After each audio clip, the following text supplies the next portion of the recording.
সুপ্রিয় দর্শক, আপনাদের সবাইকে স্বাগত জানাচ্ছি চ্যানেল জেড আয়োজিত নিয়মিত সংবাদ বিশ্লেষণ অনুষ্ঠান জেড ফোকাসে। আপনাদের সঙ্গে আছে আমি সাইদ খান এবং আলোচনার জন্য প্রতিদিনের মতো আজও আমাদের সাথে একজন অতিথি রয়েছেন। আমাদের সাথে স্টুডিওতে উপস্থিত আছেন বাংলাদেশ জাতীয়তাবাদী ছাত্র দলের কেন্দ্রীয় সংসদের যুগ্ম সাধারণ সম্পাদক রাজু আহমদ। রাজু আহমদ, আপনাকে স্বাগত জানাচ্ছি। দর্শক, আপনারা জানেন জেড ফোকাসে আমরা প্রতিদিনই সমসাময়িক বিষয় এবং দিনের উল্লেখযোগ্য খবর ধরে বিশ্লেষণ করে থাকি। আজও আমাদের হাতে কয়েকটি গুরুত্বপূর্ণ খবর রয়েছে, এগুলোর দিয়ে একটি আলোচনা শুনবো অতিথির মুখ থেকে। রাজু আহমদ, আপনি একটি ছাত্র সংগঠনের শীর্ষ নেতৃত্বে রয়েছেন এবং ঢাকা বিশ্ববিদ্যালয়ের এখনও নিয়মিত ছাত্র। তো এর মধ্যে ডাকসুর নির্বাচন চলছে, নির্বাচনী প্রক্রিয়া শুরু হয়ে গেছে। সেক্ষেত্রে ডাকসু নির্বাচনের যখন চলমান তখনই ছাত্র রাজনীতি ক্যাম্পাসে বা হলে থাকবে কি থাকবে না এ নিয়ে নানান ধরনের বিতর্ক তৈরি হয়েছে এবং এটা নিয়ে কিন্তু বিক্ষোভ বা সমাবেশ, মিছিল, মিটিংও চলছে। তো আপনি একটি ছাত্র সংগঠনের, একটি বড় ছাত্র সংগঠনের শীর্ষ নেতৃত্ব বা জাতীয় নেতৃত্ব হিসেবে আপনি কিভাবে মূল্যায়ন করেন এমন বাস্তবতায় ডাকসু নির্বাচন যদি হয়, সেক্ষেত্রে আপনার যে সংগঠন সেই সংগঠনটি কিছুটা হোঁচট খাবে কিনা? কারণ দীর্ঘ ফ্যাসিবাদী 15 বছর 7 মাসে আপনারা ক্যাম্পাসে সহাবস্থান তো করতে পারেনি। আপনাদের কর্মী সংগ্রহ নিয়েও নানান সময় নানান ধরনের আলোচনা সমালোচনা হয়েছে। হ্যাঁ, ডাকসু ইলেকশনকে সবসময় ছাত্রদল স্বাগত জানিয়েছে। আমরা সবসময় কিন্তু বলেছি যে ডাকসু ছাত্রদের অধিকার আদায়ের যে প্ল্যাটফর্ম থাকে, ছাত্র সংসদ ইলেকশন, সেটা প্রত্যেকটি ক্যাম্পাসে কিন্তু হওয়া উচিত। সেজন্য আমরা কিন্তু 3 তারিখে শাহবাগের ছাত্রদলের একক সমাবেশ করে কিন্তু আমরা 9 দফা পেশ করেছি। সেইখানে কিন্তু 8 নম্বর দফাতে আমরা বলেছি যে সারা বাংলাদেশের প্রত্যেকটি ক্যাম্পাসে ছাত্র সংসদ চালু করে ছাত্রদের অধিকার আদায়ের যে প্ল্যাটফর্ম, সেটাকে ছাত্রদল বাস্তবায়ন করার জন্য সর্বাত্মক ভূমিকা রাখবে। আমরা কিন্তু ক্যাম্পাসে ছাত্র রাজনীতি করার জন্য কিন্তু প্রত্যেকটি দফা দফা আকারে 9 দফা দাবি দিয়েছি ছাত্রদলের শাহবাগের সমাবেশ থেকে 3 আগস্ট। আমরা প্রত্যেকটি ক্যাম্পাসে সুষ্ঠু এবং সুন্দর রাজনীতি চলমান থাকে, সেটা তার সাথে সাথে ডাকসু চালু হোক প্রত্যেকটি ক্যাম্পাসে, এটা আমরা চাই। কিন্তু আমরা দেখলাম যে আমাদের ছাত্রদের হলগুলোতে এবং মেয়েদের হলগুলোতে মোট 18টি হলে আমরা ছাত্র দলের কমিটি দেওয়ার পরে 300-400 স্টুডেন্ট ঢাকা বিশ্ববিদ্যালয়ের প্রক্টর এবং ভিসিকে বন্দী করে এক প্রকার তাদের কাছ থেকে অবরুদ্ধ করে তাদের কাছ থেকে একটা মৌখিক জবানবন্দি নিলেন যে ঢাকা বিশ্ববিদ্যালয় ক্যাম্পাসে ছাত্র হল রাজনীতি করা যাবে না। যে বিশ্ববিদ্যালয় থেকে বাংলাদেশের সৃষ্টি হয়েছে, যে বিশ্ববিদ্যালয় থেকে 71, 69, 52, 24 এবং 90 এর গণ অভ্যুত্থানের ছাত্র দলের এবং ছাত্র সংগঠনগুলোর শীর্ষ নেতৃত্ব আপনার এই আন্দোলন সংগ্রাম নেতৃত্ব দিয়েছেন, সেই বিশ্ববিদ্যালয়ের হলগুলোকে বলা হয় রাজনৈতিক নেতা তৈরির যে কারখানা বলা হয়। সেই হলগুলো থেকে কিন্তু বিগত দিনে আমরা প্রত্যেকটি দলেরই যারা শীর্ষ নেতৃত্ব আছেন তারা কিন্তু এই হল থেকে রাজনীতি করে বিশ্ববিদ্যালয়ে রাজনীতি করেছে এবং কেন্দ্রীয় সংসদে কিন্তু নেতৃত্ব দিয়ে জাতীয় নেতৃত্ব পর্যায়ে এসেছেন। সেই হলে কিছু গোষ্ঠী আছে যারা সুপরিকল্পিতভাবে হল রাজনীতি বন্ধ করার জন্য আমাদের হল কমিটি ঘোষণা হওয়ার পরে কিন্তু তারা তাদের পরিকল্পিতভাবে এটি করছে। সেই গোষ্ঠী কারা এবং সেই গোষ্ঠীর লাভ কি? এই গোষ্ঠীটা আমরা তো এই বিগত 5 আগস্টের পরে কিন্তু আমরা তাদেরকে চিহ্নিত করছি, যারা ছাত্রলীগের সাথে রাজনীতি করছে গুপ্তভাবে এবং তারা এখন অন্য ছাত্র শিবির হিসেবে প্রকাশ পেয়েছে এবং তারা ছাত্র রাজনীতি ক্যাম্পাসে ওপেন থাকলে তাদের রাজনৈতিক কার্যক্রম পরিচালনা করতে অসুবিধা হবে। এজন্যই তারা চায় না, গোপনে কার্যক্রম করলে তাদের জন্য ভালো হয়, এজন্যই তারা ওপেন রাজনীতি বিরোধিতা করছে, কখনো সাধারণ শিক্ষার্থীদের বেশে, কখনো তাদের ব্যানারে। এবং তারা এই মব সৃষ্টি করে ঢাকা বিশ্ববিদ্যালয়ের প্রক্টর এবং ভিসিকে বন্দী করে জবানবন্দি দিয়েছে বিশ্ববিদ্যালয়ের হলগুলোতে রাজনীতি নিষিদ্ধ করার জন্য। কিন্তু ঢাকা বিশ্ববিদ্যালয়ে 400 বা 500 হয়, সেই সংখ্যা যদি 400 বা 500 হয়, তার মানে এই ক্যাম্পাস রাজনীতির পক্ষে তো অধিকাংশ আমরা ঢাকা বিশ্ববিদ্যালয়ে কিন্তু 30 থেকে 35 হাজার শিক্ষার্থীর প্রতিনিধিত্ব করে। আপনি 500-600 স্টুডেন্ট যাই আপনাকে বলবে আর আপনি তাদেরকে লিখিত জবানবন্দি বা মৌখিক জবানবন্দি দিবেন, তাহলে আপনারা অধিকাংশ কেন জাননি যে আপনারা হলে রাজনীতি করতে চান? আমরা কিন্তু আমাদের দাবিকে অবস্থান করছি। আমরা চাই না যে ভিসি প্রক্টরের সাথে যে সাধারণ শিক্ষার্থীদের বা যারা দাবি নিয়ে গেছে তাদের সাথে আমাদের একটা সংঘর্ষের পর্যায়ে যাক। কিন্তু আমরা কিন্তু পরের দিন কিন্তু ঢাকা বিশ্ববিদ্যালয় ছাত্র দল আমরা কিন্তু তালি মিছিল করেছি এবং আপনারা এটা লক্ষ্য করার কথা যে আমরা সবসময় সংঘর্ষকে পা না দিয়ে আমরা কিন্তু আমাদের অবস্থানটাকে জানান দিয়েছি। ঢাকা বিশ্ববিদ্যালয় ছাত্র দল এবং প্রত্যেকটি হলে নেতাকর্মী কিন্তু পরের দিন আমরা তালি মিছিল করেছি, আমরা তাদেরকে তারা যে উস্কানি দিয়েছিল আমরা কিন্তু তারা প্রতিহত করার জন্য আমরা কিন্তু আমাদের অবস্থানটাকে জানান দিয়েছি, এবং আমরা আমাদের সহাবস্থানের জন্য এবং আমাদের ছাত্র রাজনীতির যে সৌন্দর্য আছে আমরা কিন্তু সেই সৌন্দর্যকে, তাদের মত প্রকাশের স্বাধীনতাকে আমরা স্বাধীনতা দিয়ে আমরা আমাদের মত প্রকাশের যে বিষয়টি আছে আমরা তালি মিছিল করে তাদের কিন্তু এইটা আমরা আমাদের জবাব দিয়েছি। না, আপনারা জবাব দিয়েছেন, বেশ ভালো কথা, সুন্দর, আপনারা শান্তিপূর্ণভাবেই এর জবাব দিয়েছেন। কিন্তু এখানে প্রশ্ন যেটি দাঁড়িয়েছে যে কেন্দ্রীয় সংসদ এবং হল সংসদ দুইটিই তো আলাদাভাবে নির্বাচন হবে, তো হলে যদি ছাত্র রাজনীতি না করে তাহলে হলে আপনারা কিভাবে নির্বাচনটি করবেন, বা যারা এই রাজনীতির বিরুদ্ধে হল রাজনীতির বিরুদ্ধে তারাই বা কিভাবে এই হল সংসদ নির্বাচন করবে? আমরা তো হল সংসদ যাতে আমরা পূর্ণাঙ্গ প্যানেলে নির্বাচনটা করতে পারি, বিগত দিনে যেটা হয়েছে এর জন্যই কিন্তু 17 বছরে আমরা কিন্তু হলে বা বিভিন্ন বিশ্ববিদ্যালয় ক্যাম্পাসে কিন্তু আমরা কমিটির স্ট্রাকচার দাঁড় করতে পারিনি। ডাকসু নির্বাচন হবে, ডাকসুতে প্রত্যেক হলে হলে আমাদের প্যানেল থাকবে, সেই জন্যই আমরা কিন্তু নিয়মিত ছাত্রদের দিয়ে হলগুলোতে আমরা কমিটি করেছি যাতে আমাদের ডাকসু প্যানেল সুন্দরভাবে দেওয়া যায়। কিন্তু আমরা দেখলাম যে উদ্দেশ্যপ্রণোদিতভাবে আমাদের এই কমিটি ঘোষণার পরপরই তারা এই মত সৃষ্টি করেছে এবং হলে হলে ছাত্র রাজনীতি বন্ধ চাই, এবং তারা কিন্তু গোপনে ঠিকই তাদের আমরা স্টেটমেন্ট দেখেছি বা আমরা তাদের কার্যক্রম দেখেছি, তারা বলেছে আমরা ছোট ছোট টিম করে, যে টিমগুলো কিন্তু কমিটি অন্তর্ভুক্ত তাদের, কিন্তু তাদের এই কমিটি তারা পাবলিশ করে না, তাদের কমিটির কার্যক্রম গোপনে চালাবে। কিন্তু আমরা যে গোপন না চালিয়ে আমরা ওপেন ভাবে আমাদের কার্যক্রম পরিচালনা করতে চাই, এটাই তাদের মাথা ব্যথার কারণ হয়ে দাঁড়িয়েছে। এবং ছাত্র দল যে হলে হলে কমিটি দিয়েছে এবং আমাদের 500-র অধিক নেতাকর্মী কিন্তু আমরা পদায়িত করেছি, এই নেতাকর্মী যদি ডাকসুতে এককভাবে কাজ করে তাহলে ছাত্র দলের জন্য প্রত্যেকটি হলে আমরা পূর্ণাঙ্গ প্যানেলে জয়লাভ করব, তাতেই ভীতি সন্তুষ্ট হয়ে কিন্তু তারা এই হল কমিটির বিরুদ্ধে আমাদের তাদের অবস্থানটা জানান দিয়েছে এবং তারা হল রাজনীতিটা চাচ্ছে না। কিন্তু আমরা তো বিগত দিনে যে রাজনীতি, হলের যে রাজনীতি ছিল, ছাত্র দল বারবারই তাদের অবস্থান স্পষ্ট করেছে, দাঁড় করিয়েছে এটি আবাসিক হল। ছাত্র দল বারবারই আবাসিক হলে কি রাজনীতি করার আদৌ সুযোগ আছে? আবাসিক হলে তো রানিং স্টুডেন্টরাই থাকে, তারা রাজনীতি করবে না? আপনার কি এমন হয় যে আবাসিক হলে যারা চলে গেছে এরা কি থাকে নাকি? আবাসিক হলে তো যারা বিশ্ববিদ্যালয় first year, second year, third year, fourth year masters এরাই তো থাকে। যদি আপনি বিশ্ববিদ্যালয় বোর্ডে রাজনীতি করতে পারেন তাহলে কেন আপনি হলে পারবেন না? কারণ হলের স্টুডেন্ট তো বিশ্ববিদ্যালয়ের স্টুডেন্ট, একই তো কথা। আমরা বারবার অবস্থান করছি যে আপনার ছাত্র রাজনীতি নিয়ে আপনার নানাবিধ মতামত থাকতে পারে, আপনি আপনার মতামত দিতে পারেন। বিগত দিনে ছাত্রলীগ হলে যে ত্রাসের রাজত্ব কায়েম করেছিল, যে গেস্ট রুমে কালচার চালু করেছিল, যে নির্যাতন এবং নিপীড়নের যে কালচার তারা চালু করেছিল, আপনি সেটাকে সমালোচনা করতে পারেন। আপনি বলতে পারেন যে ছাত্র দল যাতে এই রাজনীতি না করে। হল কমিটিগুলোই তো হলে গেস্ট রুম কালচার, হলে আমরা কিন্তু আমরা বারবারই বলছি 5 আগস্টের পরে, এই পরিবর্তিত পরিস্থিতির পরে আমরা কিন্তু ছাত্র রাজনীতি কেমন হবে, বিশ্ববিদ্যালয় ক্যাম্পাসগুলোতে কিন্তু ছাত্র রাজনীতি কেমন করে পরিচালিত হবে, আমরা কিন্তু আমাদের বক্তব্য এবং আমাদের লিখিত যে প্রেস নোট যাচ্ছে বারবার কিন্তু আমরা বলছি। বিগত দিনে ছাত্রলীগ যে অপরাজনীতি করেছে, যে টেন্ডারবাজির রাজনীতি করেছে, দখলদারিত্বের রাজনীতি করেছে, সিট বাণিজ্যের রাজনীতি করেছে, বা প্রোগ্রামে জোর করে নিয়ে আসার যে কালচার তারা চালু করেছিল, প্রোগ্রামে না আসলে গেস্ট রুমে ডেকে নিয়ে টর্চার যারা চালু করেছে, আমরা কিন্তু সেখান থেকে বেরিয়ে এসেছি। আমরা বলেছি ছাত্র রাজনীতি একটা সুস্থ ধারার পরিবেশ ফিরে আনতে হবে।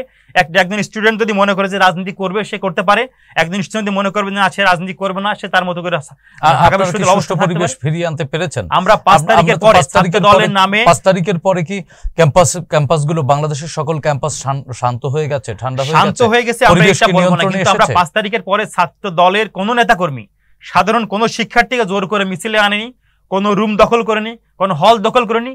আমরা সেই নিশ্চয়তা দিয়েছি এবং আমরা মনে করি 1 বছরে এটা আমাদের অর্জন যে 5 আগস্টের পরে এই শেখ হাসিনা পালিয়ে যাওয়ার পরে সারা বাংলাদেশের প্রত্যেকটি ক্যাম্পাসে ছাত্র দলের নেতাকর্মী সব থেকে বেশি কিন্তু আমরা কোনো হল দখল করিনি, কোনো রুম দখল করিনি, আমরা কাউকে জোর করে প্রোগ্রামে নিয়ে আসিনি। না রাজু আহমেদ, এই জায়গায় আপনাদের ঘিরে আরো অভিযোগ আছে, আপনারা পতিত ফ্যাসিস্ট শেখ হাসিনার যে ছাত্রলীগ, সেই ছাত্রলীগকে আপনারা নানান ভাবে আশ্রয় প্রশ্রয় দিয়েছেন একটি শ্রেণীকে। দেখুন আপনাদের ঘিরে তারা পুনর্বাসিত হচ্ছে, আমরা কিন্তু দক্ষিণ এশিয়ার সর্ববৃহৎ ছাত্র সংগঠন বাংলাদেশ জাতীয়তাবাদী ছাত্র দল। একটা 100-150 কমিটি হলে যদি একটা, আমরা হলে তো অনেক কমিটি হয় বা কলবার বড় হয় কমিটির, 2-1টা জায়গায় কিন্তু অসঙ্গতি দেখা দিতে পারে। যে আমরা দেখেছি 2-1টা ছবি, 17 বছর ধরে কিন্তু আওয়ামী লীগ বাংলাদেশের রাজত্ব করেছে। বিশ্ববিদ্যালয় ক্যাম্পাসগুলো সাধারণ শিক্ষার্থী কিন্তু অনেক শিক্ষার্থী, আমি নিজে চট্টগ্রাম বিভাগে ছাত্র দলে কাজ করছি, আমরা দেখেছি যে একজন আদর্শিকভাবে কিন্তু ছাত্রলীগ না বা আওয়ামী লীগ পরিবারের না, কিন্তু ক্যাম্পাসে পড়ার কারণে হলে থাকার কারণে তাকে জোর করে মিছিলে নিয়ে যাওয়া হয়েছে। সেই ছবিতে যদি আপনি বলেন যে এই ছেলেটা ছাত্রলীগ করছে, একই তো অবস্থা আপনি যাদের বিরুদ্ধে অভিযোগ করছেন যে ছাত্র শিবির, তারাও তো ক্যাম্পাসে থাকতে গিয়ে বাধ্য হয়ে ছাত্রলীগ করেছে। না, এই ব্যাখ্যা তো বাধ্য হয়ে ছাত্রলীগ করা আর স্বতঃস্ফূর্তভাবে ছাত্রলীগ করা, এর ভিতরে পার্থক্য আছে। আপনি দেখবেন স্লোগান দেওয়াটা তো আর বাধ্য হয়ে তো বাধ্য না। আপনি মিছিলে যেতে পারেন, মনোভাবে যাচ্ছেন, কিন্তু আপনি যে স্লোগান দিচ্ছেন, আপনি একজনের হামলায় নেতৃত্ব দিচ্ছেন, আপনি তাদের সাথে সাজসজ্জাল ছবি নিয়ে যাচ্ছেন, তাদের সাথে প্রোগ্রাম করছেন, মিছিল করছেন, মিটিং করছেন, সব জায়গায় যাচ্ছেন, এটা তো আপনাকে বাধ্য করা হচ্ছে না। মিছিলে আপনাকে জোর করে নিতে পারে, সেটা মিছিলের আপনি পিছনের লাইনে থাকতে পারেন, বা হয়তো আপনার কোনো না কোনোভাবে আপনি একদিন যাইতে পারেন। কিন্তু আপনি প্রতিনিয়ত যদি যাইতে থাকেন, আপনার যদি পথ থাকে, আপনি যদি তাদের সাথে সবসময় থাকেন, তাহলে তো এটা জোর করে নিয়ে বলা হচ্ছে না। আমরা সেই জায়গায় কথা বলছি যে ছাত্র দল এখন বাংলাদেশের ক্যাম্পাসে, প্রত্যেকটি ক্যাম্পাসে ছাত্র দলের নেতাকর্মী সব থেকে বেশি, কিন্তু আমরা কোনো শিক্ষার্থীকে আমরা জোর করে আমাদের মিছিলে নিয়ে আসি না। বলা হচ্ছে যে ডাকসু নির্বাচনে আপনারা ছাত্র দল অমনোযোগী, আপনারা ডাকসু নির্বাচনে হেরে যাবেন, এজন্য আমরা কখনোই অমনোযোগী ছিলাম না। এবং ডাকসুর আমার প্রশ্নটি হচ্ছে, ডাকসু নির্বাচনে আপনাদের হেরে যাওয়ার আশঙ্কা আছে, মানে বিশেষ করে ভিপিজিএস পদে আপনাদের ওই যোগ্য প্রার্থী না থাকার কারণে আপনারা এই নির্বাচন, আমরা মনে করি না যে আমরা ডাকসুতে হেরে যাব। কারণ আপনি জানেন যে বিগত সময়ে জিতবেন, আপনার কি আছে? বিগত সময়ে যে ডাকসুটা গণতান্ত্রিক যে ডাকসু হয়েছিল, সেই ডাকসুতে কিন্তু ঢাকা বিশ্ববিদ্যালয়ে আমানুল্লাহ আমান, খায়রুল কবির খোকন, নাজিমুদ্দিন আলম পূর্ণাঙ্গ প্যানেল সহ আমরা জয়লাভ করেছিলাম। রাজশাহী বিশ্ববিদ্যালয়ে বিএনপির সিনিয়র যুগ্ম অ্যাডভোকেট হুলকুর ইজ্জত পূর্ণাঙ্গ প্যানেলে জয়লাভ করেছিলেন। আমরা মনে করছি যে গণতান্ত্রিক প্রক্রিয়ায় যদি ডাকসু, এরপরে 90 এর পরে তো কোনো ছাত্র সংসদে আপনাদের ইতিহাস নাই। 90 এর পরে আর ডাকসু হয়নি। ডাকসু হয়েছে আপনার 19 সালে, 19 সালেও তো আপনারা নির্বাচন ছিল, আমরা মনে করি আপনারা পারেননি, সেখানে তো ফাইট দিয়ে নুরুল হক নূর ঠিকই বিপি হয়েছে। পাতানো নির্বাচন ছিল, আপনারা দেখেছেন যে সেই ফল কিভাবে পাবলিশড হয়েছে। এটা তো আপনার বিপক্ষে গেছে, তাই আপনি পাতানো। না, এটা আমরা এখন যে প্রেক্ষাপটে আমরা বলছি যে বিশ্ববিদ্যালয় হলগুলোতে, ক্যাম্পাসগুলোতে কিন্তু এখনো স্বৈরাচারের দোসর আছে, যারা প্রশাসনে আছে, এবং যে প্রশাসন বিশ্ববিদ্যালয়ে এখনো কয়েকটা হলে আছে, যারা এই ছাত্র আন্দোলনকে সন্ত্রাসী আন্দোলনগুলো আখ্যায়িত করেছে, তারা বিশ্ববিদ্যালয়ে প্রশাসনে আছে। এই জন্য আমরা বলছি, গতকালকে কিন্তু জুলিয়াস সিজার নামে আমার হলের, আমি সলিমুল্লাহ মুসলিম ছাত্র ছিলাম, আমি হলের সেক্রেটারি ছিলাম, সেই হলে ছাত্রলীগের প্যানেলে সে জিএস ক্যান্ডিডেট ছিল, এবং আর একজন যে স্বতন্ত্র ক্যান্ডিডেট ছিল ফরিদ, তাকে মেরে কানের পর্দা ফাটিয়ে দিয়েছিল এই জুলিয়াস সিজারের নেতৃত্বে। এবং তারা এই ঢাকা বিশ্ববিদ্যালয় ছাত্রলীগের সাথে অতপ্রত জড়িত এবং অনেককে আহত করেছে, হামলা করেছে। সেই ছেলে কালকে ডাকসুতে আপনার ভিপি পদে সে ফর্ম কিনেছে ছাত্রলীগের হয়ে। আমরা আমাদের সংখ্যার জায়গায় এইটা যে ঢাকা বিশ্ববিদ্যালয়ে গণতান্ত্রিক পরিবেশে ডাকসু হইতে হলে স্বৈরাচারের যারা দোসর ছিল, যারা ফ্যাসিস্ট ছিল, এদেরকে প্রশাসন থেকে সরাতে হবে। তিনি তো একজন শিক্ষার্থী হিসেবে কিনেছেন না, কিন্তু তিনি ছাত্রলীগের জন্য তার নিজের সকল পারপাস তিনি ছাড় করেছেন। ডাকসু প্যানেলে জয়লাভ করার জন্য ছাত্রলীগের পক্ষ থেকে তিনি স্বতন্ত্র একজন ক্যান্ডিডেটকে মেরে কানের পর্দা ফাটিয়ে দিয়েছেন। আমাদের ডাকসুর যিনি জিএস ছিলেন খন্দকার আনিসুল ইসলাম অনেক, তাকে হলে প্রচারণা করতে বাধ্য যেতে দেওয়া হয়নি, তার নেতৃত্বে তাকে ঠেকাই দিয়েছে। আমি হলের সেক্রেটারি ক্যান্ডিডেট ছিলাম, আমাদেরকে হলের ভিতরে কোনো প্রকার ক্যাম্পেইন করতে দেওয়া হয়নি, এবং সে ছাত্রলীগের সকল পারপাস ছাড় করেছে। এখন স্বৈরাচারের দোসর ছিল, সে আবার গতকালকে এই ডাকসুতে সে আবার ভিপি পদে সে নমিনেশন কিনে। এইরকম যদি আপনার ক্যাম্পাসে যদি আপনি স্বৈরাচারীদের দোসরদের যদি আপনি বিতাড়িত করতে না পারেন, এবং প্রত্যেকটি ক্যাম্পাসে প্রত্যেকটি হলে হাউস টিচাররা, যে শিক্ষকরা এই ছাত্র দলের এই আন্দোলনকে, গণতান্ত্রিক আন্দোলনকে তারা সন্ত্রাসী আন্দোলন হিসেবে আখ্যায়িত করেছিল, তারা এখনো বিশ্ববিদ্যালয় প্রশাসনে অবস্থান করছে। আপনি এদেরকে রেখে আপনি কিভাবে গণতান্ত্রিক আমরা বারবার বলেছি, আমাদের ঢাকা বিশ্ববিদ্যালয়ে আমরা ক্যাম্পাসে মিছিল করে আমরা প্রতিবাদ জানিয়েছি। আমরা তো বিশ্ববিদ্যালয় প্রশাসনের সাথে মারামারি করতে পারি না। আমরা আমাদের প্রতিবাদের ভাষা হবে মিছিল, মিটিং, স্লোগান। আমরা মিছিল, মিটিং, স্লোগানে কিন্তু বারবার বলছি যে ঢাকা বিশ্ববিদ্যালয় সহ সারা বাংলাদেশের যতগুলো ক্যাম্পাস আছে, এই ক্যাম্পাসে যারা স্বৈরাচারের দোসর ছিল এবং ছাত্র আন্দোলনে যাদের ভূমিকা ছিল আওয়ামী লীগের পক্ষে, তাদেরকে বিচারের আওতায় আনতে হবে। কিন্তু তাদেরকে বিচারের আওতায় না এনে যদি আপনি ডাকসু করতে চান, প্রত্যেকটি ক্যাম্পাসে এই স্বৈরাচারের দোসররা এই ডাকসুকে কলঙ্কিত করবে, ছাত্র আন্দোলনকে কলঙ্কিত করবে, এবং ছাত্র আন্দোলনের যে মোটিভ থাকবে তারা কিন্তু স্বৈরাচারের দোসরদের পক্ষে কাজ করে এটাকে ভিন্ন খাতে প্রভাবিত হওয়ার চেষ্টা করবে, তারা কিন্তু করে যাচ্ছে এবং করে যাবে। আমরা মনে করি যারা স্বৈরাচারের দোসর ছিল প্রত্যেককে বিচারের আওতায় আনতে হবে, এবং তাদেরকে প্রশাসন থেকে সরিয়ে প্রত্যেকটি ক্যাম্পাসে ডাকসু ইলেকশন করতে হবে বা ছাত্র সংসদ ইলেকশন করতে হবে। তার মানে কি আগামী মাসের 9 তারিখে যে ডাকসু ভোট, সেই ভোটে এখনো আপনারা মানে অংশ নেবেন কিনা? এখন আমরা অবশ্যই ঢাকা বিশ্ববিদ্যালয়ের ডাকসুকে ছাত্রদল স্বাগত জানিয়েছে। ডেট হওয়ার ঘোষণার পরপরই আমরা ডাকসুতে অংশগ্রহণ করব। ছাত্রদল একেবারে সাংগঠনিকভাবে এখনো পর্যন্ত আমাদের আমি আপনাকে বলি, আমরা একটা বৃহৎ ছাত্র সংগঠন, ফর্ম কেনার মেয়াদ কিন্তু শেষ হয়ে যায়নি। আমাদের কিন্তু ফর্ম আছে, আমাদের ছাত্র বিষয়ক সম্পাদক আছেন, আমাদের ছাত্রদলের প্রেসিডেন্ট সেক্রেটারি আছেন। ঢাকা বিশ্ববিদ্যালয় আমরা একটা ইউনিট, আমাদের কেন্দ্রীয় সংসদের মতামত আছে, আমাদের ছাত্র সম্পাদক আছে, এবং এই ছাত্র দলের সাংগঠনিক অভিভাবক জনাব তারেক রহমান। আমাদের কিন্তু একটা স্ট্রাকচারের ভিতর থেকে আমাদের যেতে হবে। আমরা কিন্তু সাংগঠনিক কাঠামো আছে আমাদেরকে, আমরা কিন্তু আলাপ আলোচনা করে কাকে দিলে সব থেকে ভালো হয় আমরা সেই বিচার বিশ্লেষণ আছি, আমাদের সেই কাজ চলছে। আমরা আশা করি আমরা নির্দিষ্ট সময়ের ভিতরে আমাদের ডাকসু প্যানেল এবং আমাদের কে আমাদের হয়ে প্রতিদ্বন্দ্বিতা করবে, আমরা কিভাবে ডাকসুদের লড়বো, আমরা সেই বিস্তারিত দিক নির্দেশনামূলক বক্তব্য আমাদের কেন্দ্রীয় সংসদ থেকে আপনারা পাবেন। জি, রাজু আহমেদ, জুলাই সনদ ঘিরে বিএনপিকে চাপে রাখতে চায় এনসিপি, এই অভিযোগ আপনাদের বিএনপির। আপনি যদিও ছাত্র নেতা, তারপরেও জাতীয় রাজনীতির তো এক ধরনের পার্ট, যেহেতু এই গণ অভ্যুত্থানে আপনিও মাঠে ছিলেন। জুলাই সনদ ঘিরে বিএনপিকে চাপে, জুলাই সনদ ঘিরে বিএনপিকে চাপে রাখতে চায় এনসিপি, না বিএনপি নিজেই চাপে পড়ে যাচ্ছে, কোনটি? আমরা সবসময় গণতান্ত্রিক যে দাবিগুলো ছিল সেই দাবির পক্ষে। ছাত্ররা বলেছিল যে তারা জুলাই সনদের কাজ করতে চায়। আমাদের যে সংস্কার কমিশন আছে, আমাদের যিনি প্রতিনিধিত্ব করছেন আমাদের বিএনপির জাতীয় স্ট্যান্ডিং কমিটির সদস্য সালাউদ্দিন আহমেদ, 5 মাস আগে কিন্তু ডাকসুর এই ডাকসু না, আমি বলি জুলাই আগস্টের যে সনদ, সেই সনদ সম্পর্কে বিএনপির কি বক্তব্য উনি কিন্তু লিখিত আকারে জমা দিয়েছিলেন। আমরা কিন্তু আমাদের অবস্থানটাকে স্পষ্ট করেছি। আমরা মনে করি না যে আমাদের একটা বৃহৎ ছাত্র আন্দোলনে আমাদের অবদান আছে। আমাদের দল 17 বছর যাবত কিন্তু রাজপথে ছিল। সকল যৌক্তিক আন্দোলনের সমর্থন আমাদের আছে, অযৌক্তিক আন্দোলনের আমাদের কিন্তু আমরা আমাদের অবস্থানটা জানান দেই। জুলাই সনদ ছাত্রদের প্রত্যাশা ছিল, আমরা সেই জায়গায় আমাদের বিএনপি এবং প্রত্যাশা, আপনাদের প্রত্যাশা ছিল না? অবশ্যই যৌক্তিক প্রত্যাশা আমাদের প্রত্যাশা আছে, আমরা লিখিত অবস্থান জেনেছি এবং আমরা সমর্থন করেছি। এখন তারা যদি মনে করে এই জুলাই সনদ নিয়ে আমাদেরকে চাপে রাখবে, বিএনপিকে চাপে রাখা যাবে না, ছাত্র দলকে চাপে রাখা যাবে না। কারণ বিগত 17 বছরে শেখ হাসিনার গুলির সামনে কিন্তু আমরা বলেছি আমরা ছাত্র দল করি, আমরা বিএনপির, আমার নেতা কর্মীরা কিন্তু বলেছেন আমরা বিএনপি করি। আমরা কিন্তু কোনো চাপকে চাপ মনে করি না। আমরা রাজপথে সবসময় থেকে মানুষের অধিকারের পক্ষে, গণতান্ত্রিক অধিকারের পক্ষে, মানুষের ভোটের অধিকারের পক্ষে, সত্যকে সত্য এবং মিথ্যাকে মিথ্যা বলার সাহস কিন্তু ছাত্র দল সবসময় রাজপথ দেখিয়েছে, বিএনপি রাজপথ দেখিয়েছে। আমাদেরকে চাপে রাখা যাবে না।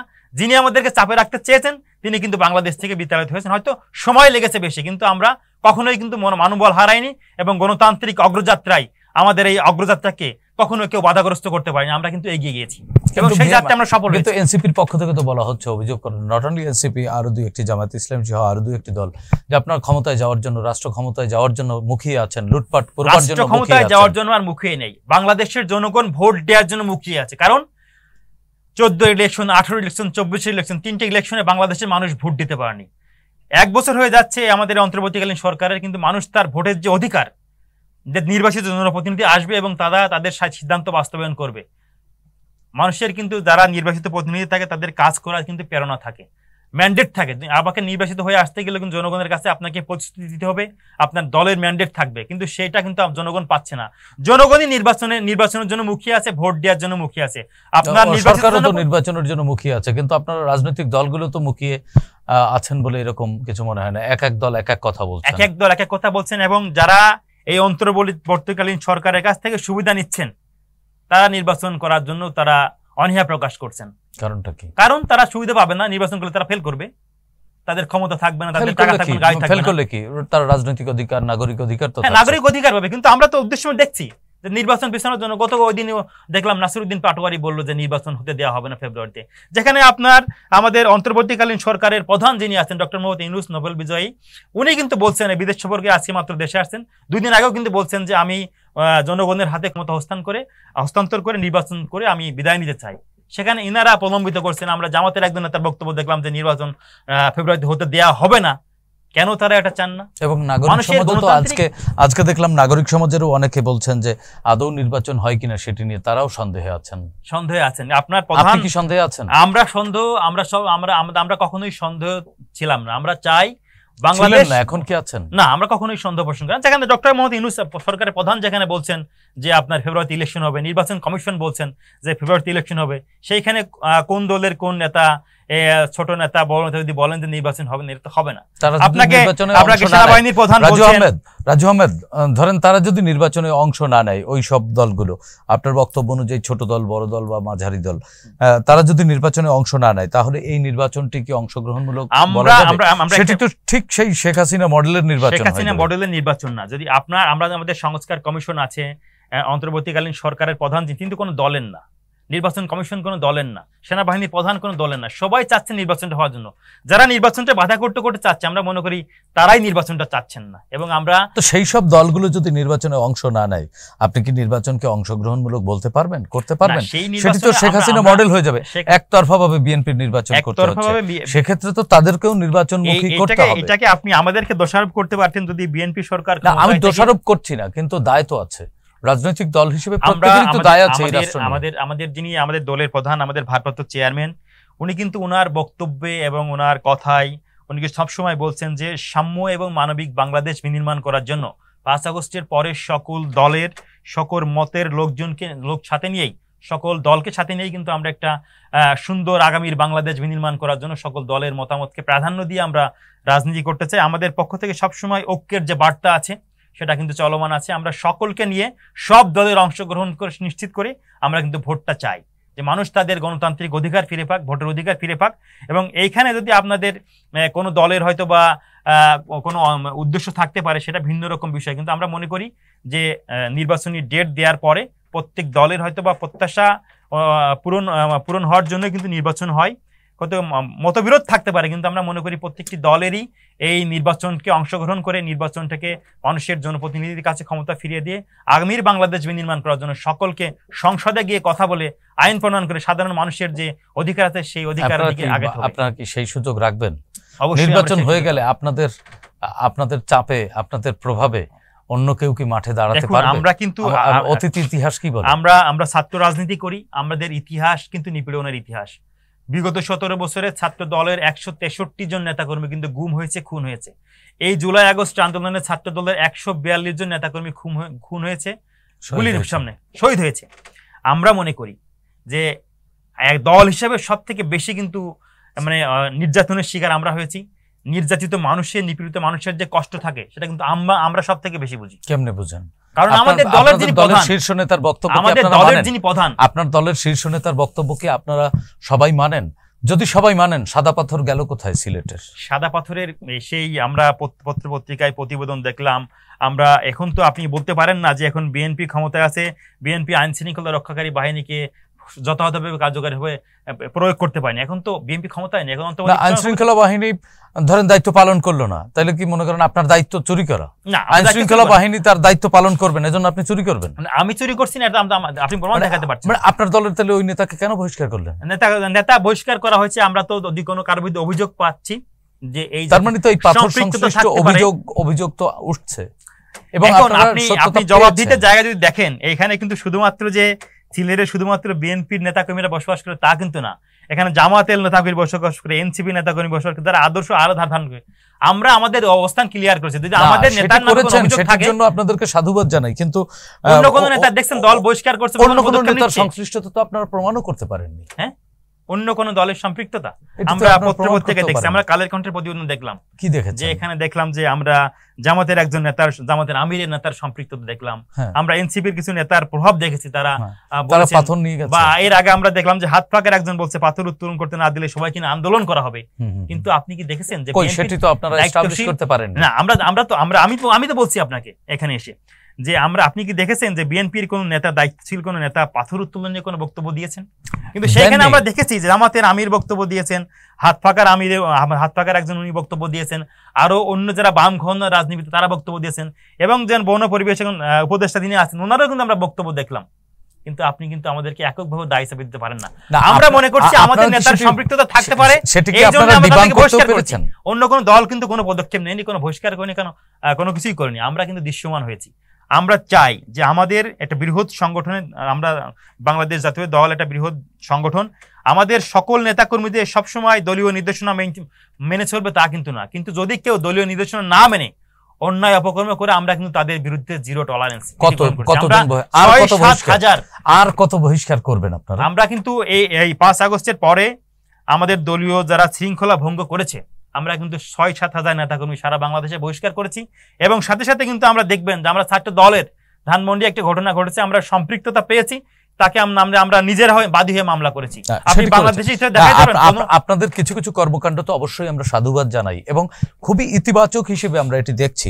কিন্তু আর কত লোম বাঁচবেন কম্বল থেকে? কম্বল থাকবে না, কম্বল থাকার বিষয় যে আপনি যদি অন্যায় অপকর্ম করেন তাহলে আপনার বিরুদ্ধে আমাদের কার্যক্রম দলীয় যে সিদ্ধান্ত, সেই সিদ্ধান্ত দল নেবে আমরা মনে করি। কিন্তু কম্বল থাকবে তো অবশ্যই। কতজনকে বহিষ্কার করবেন? এই যদি দলীয় শৃঙ্খলা না মানতে পারেন আপনি, তাহলে কিন্তু আপনাকে দল আপনার বিরুদ্ধে অবস্থান নিবে। আর আপনি যেটা বললেন যে কত লোম আপনি বাঁচবেন, বিএনপি কিন্তু গণতান্ত্রিক দল, এইখানে কিন্তু নেতার অভাব নেই, কর্মীর অভাব নেই। এই কর্মীরাই কিন্তু বিএনপিকে এতদিন ধরে 17 বছর টিকিয়ে রেখেছে। কিন্তু আপনারাই তো আবার অভিযোগ করছেন যে সুযোগ সন্ধানীরা দলে এসে দলকে বিতর্কিত করছে। সেই সুযোগ সন্ধানীরা তো আপনি রাজু আহমেদ আপনার হাত ধরে আসে, বা আমার হাত ধরে আসে, বা যারা দায়িত্বশীল আছে তাদের হাত ধরে আসে। এক্ষেত্রে আমাদের বক্তব্য আছে যে আপনি দলে যদি কাউকে নেওয়ার বিষয়ে আপনি অবশ্যই সজাগ থাকবেন যে আপনার দলের ভিতরে বাইরের কোনো লোক এসে বিশৃঙ্খলা করছে কিনা, বা আপনার দলের লোকই আবার যারা দলীয় পদে আছে এরাও বিশৃঙ্খলা করছে কিনা, দুই বিষয়ে আপনার সজাগ দৃষ্টি রাখতে হবে। কারণ বাংলাদেশের জনগণ একটা পজিটিভ রাজনীতি চাচ্ছেন, আমাদের দল সেইভাবে আগাচ্ছে, আমরাও দলীয় নেতাকর্মীদেরকে সেটা বোঝাতে সক্ষম হচ্ছি, এবং যারা বুঝতে পারতেছে না তারা কিন্তু দলীয়ভাবে পানিশমেন্টের আওতায় আসছে, এবং আমরা মনে করি আমরাই পারবো। আপনারা গোছাচ্ছেন, কিন্তু অন্য দলগুলো যে করছে না আপনার অভিযোগ অনুযায়ী, তাহলে জনগণ তো তাদেরকেও রুখে দেবার কথা, তাই না? তো সেক্ষেত্রে তারা কি সেই ভয়ে নির্বাচন চাচ্ছে না বলে মনে হয়? এটাও হতে পারে। আমরা তো যখন একজন ভালো শিক্ষার্থী, যদি একজন ভালো শিক্ষার্থী থাকেন, তিনি কিন্তু চান যে তার পরীক্ষাটা তাড়াতাড়ি হয়ে যাক, তিনি পরের ক্লাসে ওঠার জন্য কিন্তু উদ্গ্রীব হয়ে থাকেন। আপনি দেখবেন যে আমি যদি ক্লাস 7-এ পড়ি, আমার যদি প্রিপারেশন ভালো থাকে, তো আমি ক্লাস 8-এ ওঠার জন্য কিন্তু আমার একটা উদ্গ্রীব থাকে, একটা আগ্রহ থাকে যে না, আমি এই ক্লাসের পড়াশোনা শেষ, আমি পরীক্ষা দিয়ে জাস্ট আগের ক্লাস চলে যাব। কিন্তু যে শিক্ষার্থীর প্রিপারেশন ভালো না, সে কিন্তু চাই যে বারবার বন্যা হোক, খরা হোক, আমার পরীক্ষাটা পিছায় যাক না। আমাদের প্রিপারেশনটা এই জায়গাটিতেই আমার প্রশ্ন। ধরেন আপনি 100 মার্ক, 100-তে 100 পাওয়ার যোগ্য, আপনি যদি কোনো ক্রমে 80 পেয়ে যান, হ্যাঁ, আর আরেকজন 33 পেয়ে পাশ করাই তার জন্য কঠিন, সে যদি 35 পেয়ে যায়, তাহলে 35 যে পেল, উনি ভালো করলেন না? আপনি 100-তে 100 পাওয়ার যোগ্য, আপনি পেলেন 80। এইটাকে আমরা বলবো যে গণতান্ত্রিক সৌন্দর্য। যদি আমাদের সাথে কম্পিটিশন করে, আমাদের সাথে কাজ করে, যদি একজন মানুষ আর একজন মানুষের হৃদয় জয় করে, যদি সে ভোটের মাধ্যমে আসতে পারে আমাদের কম্পিটিশনে, ওয়েলকাম। তারা তো আবার লেভেল প্লেইং ফিল্ড নিয়ে সন্দেহ সংশয় প্রকাশ করছেন। লেভেল প্লেইং ফিল্ড নিয়ে আপনারা কি তাদেরকে মাঠে দাঁড়াতে দিবেন? অবশ্যই। আমরা গণতান্ত্রিক দল, মানে আমরা বলবো যে আবার লাঠি সোটা নিয়ে নামবেন না তো? কখনোই না। এবং আমরা মনে করি তারা এটি বলছেন যে তারা বলতে পারেন, কিন্তু আমরা মনে করি তাদের একটাই সংখ্যা, যে এখন যে বাংলাদেশে তারা যে সুযোগ সুবিধা ভোগ করছে, নির্বাচিত জনপ্রতিনিধি আসলে সেই সুযোগ সুবিধা তারা ভোগ করতে পারবে না। এনসিপির আপনি বলেন, আমি বলার, আমাকে বলতে দিবেন, বলার জায়গা আছে। আমি একজন স্টুডেন্ট, জুলাই আগস্ট আন্দোলনে 36 দিন রাজপথে ছিলাম। আমাকে কি কখনো দেখেছেন যে সচিবালয়ে আমি ঘুরতেছি? এনসিপি নেতাকর্মী কিন্তু ঘুরতেছে। নির্বাচিত জনপ্রতিনিধি আসলে তাদের সচিবালয় যাওয়া বন্ধ হয়ে যাবে, তাদের ইউএনও অফিসে যাওয়া বন্ধ হয়ে যাবে, কারণ শুধু আপনি একা যাবেন, আমরা একা যাব না। যে নির্বাচিত জনপ্রতিনিধি থাকবে তারা যাবে, তারা জনগণের সিদ্ধান্ত বাস্তবায়ন করবে। এই যে অবাধ বিচরণ, যে অবাধ যে দুর্নীতি করা, অবাধ যে সুপারিশ করা, এই সুপারিশ বাণিজ্য তখন থাকবে না। আপনার ক্ষমতা খর্ব হবে, আপনাকে মানুষ মানবে না। এই জন্যই আপনি নির্বাচনকে প্রলম্বিত করতে চান, কারণ জনগণের নির্বাচনকে যারা যাচ্ছেন না, তাদের উদ্দেশ্য আমরা সৎ বলে কখনোই মনে করব না। এবং গণতান্ত্রিক বাংলাদেশ বিনির্মাণ করার জন্য, মানুষের ভোটের অধিকার ফিরিয়ে দেওয়ার জন্য কিন্তু আমরা 17 বছর বিএনপির সাথে সাথে অঙ্গ এবং সহযোগী সংগঠন, ছাত্রদল, যুবদল, স্বেচ্ছাসেবক দল সবসময় রাজপথে ছিল। মানুষের ভোটের পাহারাদার হিসেবে কিন্তু আমরা কাজ করছি। আমরা ভোট চাই, এবং ভোট যে আপনি বললেন যে লাঠিসোঁটা নিয়ে আসবেন কিনা, আমরা অবশ্যই মানুষের বুথ যাওয়া পর্যন্ত, গোপন কক্ষে যাওয়া পর্যন্ত মানুষের ভোটের পাহারাদার হিসেবে কাজ করতে চাই। আমরা জবরদখল করে মানুষের ভোট ছিনতাই করতে চাই না। পাহারা দিবেন কি আপনাদেরকে যাতে দিতে বাধ্য হয়? এরকম দিতে বাধ্য হয় না। আমরা দেখব যে একজন মানুষকে যাতে করে ভোট দেওয়ার জন্য তাকে জোর করা না হয়। আমরা মানুষ যাতে আমাদের তারেক রহমানের বক্তব্য, মানে কি আপনারা মানুষের মন জয় করতে চাচ্ছেন? অবশ্যই পারবেন। আমরা ভালো কাজ দিয়ে মানুষের মন জয় করতে চাই, আমরা অবশ্যই পারবো। আপনি দেখবেন যে আমাদের দলের যিনি প্রতিষ্ঠাতা শহীদ প্রেসিডেন্ট জিয়াউর রহমান, উনি কিন্তু একজন মেজর ছিলেন। কেউ স্বাধীনতার ঘোষণা দিতে আসেন, উনি কিন্তু আসছেন, এবং উনি 3.5 বছরে বাংলাদেশে এমন কিছু করেছেন যে তার জন্য বাংলাদেশের জাতীয় দল এখন পর্যন্ত মানুষের সুনাম অর্জন করছে। তার সততা, তার নৈতিকতা, তার আদর্শ নিয়ে একজন মানুষ কিন্তু করতে পারেন না বা কথা বলতে পারেন না। দেশনেত্রী বেগম খালেদা জিয়া, ওনার কি ছিলেন? উনি শুধুমাত্র শহীদ প্রেসিডেন্ট জিয়াউর রহমানের স্ত্রী ছিলেন। রাজপথে নেমে 90 স্বৈরাচারী আন্দোলন যখন শেখ হাসিনা মানে স্বৈরাচার হিসেবে মানে দালাল হিসেবে প্রতিষ্ঠিত, তখন উনি কিন্তু রাজপথে জনগণের সাথে নিয়ে কিন্তু এই স্বৈরাচারের সাথে হটিয়েছেন এবং আপসহীন দেশনেত্রী উপাধি পেয়েছেন তারেক রহমান। আপনারা কি ওনাদের এই নীতি আদর্শ অবশ্যই লালন করেন? অবশ্যই আমাদের লালন করি, আমরা তাদেরকে ধারণ করি, আমাদের আদর্শ লালন করি, তারপরেও সেই আদর্শ উজ্জীবিত আমরা কাজ করতে চাই। তারপরেও আপনাদের বিরুদ্ধে, অনেকের বিরুদ্ধে অনেক সময় নানান অভিযোগ আছে। আমি আপনাকে নিশ্চয়ই এই জায়গা থেকে আপনারা ঘুরে দাঁড়াবেন এবং আপনাদের যে অপর রাজনৈতিক দল যারা রয়েছেন, যারা এই জুলাই গণ অভ্যুত্থানে আপনারা কাঁধে কাঁধ মিলিয়ে আন্দোলন করেছেন, একেবারে জীবন বাজি রেখেছেন, তাদের উদ্দেশ্যে আপনার আহ্বান কি? তাদের উদ্দেশ্যে আমাদের আহ্বান একটাই, যে বাংলাদেশ আমরা বিনির্মাণ করার স্বপ্ন দেখেছিলাম, যে বাংলাদেশে স্বৈরাচার থাকবে না, মানুষের ভোটের অধিকার থাকবে, শিক্ষাঙ্গনগুলোতে শিক্ষার সুন্দর পরিবেশ থাকবে, মানুষ তার মত প্রকাশের স্বাধীনতা থাকবে, একজন বাংলাদেশের নাগরিক হিসেবে একজন নাগরিকের যে সুবিধা পাওয়া দরকার সেই সুবিধা নিশ্চিত হবে, এই লক্ষ্য নিয়ে তো আমরা কাজ করেছিলাম। আমরা সকল দল এবং সকল ছাত্র সংগঠনগুলোকে বলবো, আগামীর বাংলাদেশ বিনির্মাণ করার জন্য, এই পতিত স্বৈরাচারকে প্রতিহত করার জন্য সবাইকে ঐক্যমত হয়ে কাজ করার কোনো বিকল্প নেই। আপনার মতের সাথে আমার মত পার্থক্য থাকতে পারে, কিন্তু দিন শেষে সবার আগে বাংলাদেশ বিনির্মাণ যে আমরা করতে চাচ্ছি, সেই বাংলাদেশ বিনির্মাণ করার জন্য সবাইকে একসাথে হয়ে কাজ করার কোনো বিকল্প নেই। শুধুমাত্র যারা স্বৈরাচারী মনোভাব পোষণ করেন তাদেরকে বাদ দিয়ে যারা গণতান্ত্রিক বাংলাদেশ বিনির্মাণ করতে চান, যারা সুন্দর সাম্য এবং মানবিক বাংলাদেশ বিনির্মাণ করতে চান, তাদের সকলকে নিয়ে আমরা একসাথে কাজ করতে চাই। আর আমাদের দলের যিনি প্রতিষ্ঠাতা, তিনি কিন্তু বলেছিলেন, তিনি কিন্তু আমাদেরকে দিয়ে গেছেন বাংলাদেশি জাতীয়তাবাদ। সেটা কিন্তু বাংলাদেশের সীমানার ভিতরে যে আপনার সকল মতের লোকজনকে নিয়ে কিন্তু আপনি সবার আগে বাংলাদেশি জাতীয়তাবাদ প্রতিষ্ঠা করার জন্য আমরা সকলকে নিয়ে একসাথে কাজ করতে চাই। সেই প্রত্যাশা, সেই আহ্বান আমাদের সবার কাছে থাকবে। ধন্যবাদ রাজু আহমেদ আপনাকে। প্রিয় দর্শক, আমরাও বিশ্বাস করি আসলে মতানৈক্য, ভিন্ন পথ, অনেক পথ, অনেক কিছু থাকবে, তারপরেও সবার আগে বাংলাদেশ ভাবনা নিয়ে আমাদেরকে এগোতে হবে। দ্বিধা, দ্বন্দ্ব, সন্দেহ, সংশয় সবকিছু কাটিয়ে বাংলাদেশ এবং গণতন্ত্রের প্রশ্নে আপোষ করা যাবে না এবং আমরা আপোষ করব না, সেই প্রত্যাশা ব্যক্ত করে আজকের মতো এখানেই শেষ করছি। সবাই ভালো থাকুন, সুস্থ থাকুন, চ্যানেল জেডের সঙ্গেই থাকুন। খোদা হাফেজ।